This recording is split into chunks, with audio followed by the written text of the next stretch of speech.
9 April 2025 रोजी बुधवारला रात्री तहसील कार्यालय परिसर पुलगाव येथे भीषण आग लागल्याबाबत दूरध्वनी संदेश पोलीस स्टेशन पुलगाव मार्फत अग्निशमन विभाग नगर परिषद पुलगावला प्राप्त झाले असता रात्रीच अग्निशमन वाहन व चमू मुख्यालयावरून रवाना झाले व घटनास्थळी पोहोचून आगीचे रौद्र रूप पाहता सतत पाण्याचा मारा करीत आग आटोक्यात आणण्याचे काम सुरू केले, परंतु आग आटोक्यात येत नसल्याचे पाहून सीएडी पुलगाव तसेच नगर परिषद देवडी व नगर परिषद आर्वी येथील अग्निशमन दलाला सुद्धा पाचारण करण्यात आले। या आगीमुळे बांबू बास, बल्ली, चटई, अंतिम संस्कारासाठी लागणारे साहित्य पूर्णपणे जळून खाक असून लाखो रुपयाचे नुकसान झाले असे अंदाज आहे। या परिसरात मंदा महादेव देवतडे, कांता पणपालिया, अभिषेक शुक्ला या तिन्ही मालकाचे लाखो रुपयाचे नुकसान झाले। या परिसरात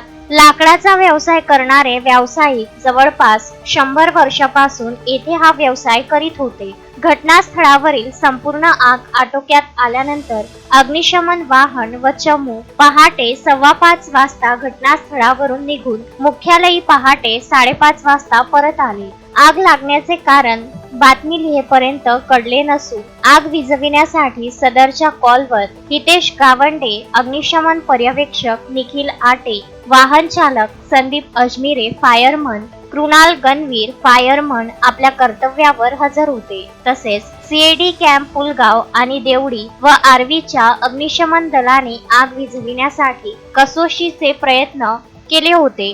अश्विन शाह, विदर्भ न्यूज, पुलगाव।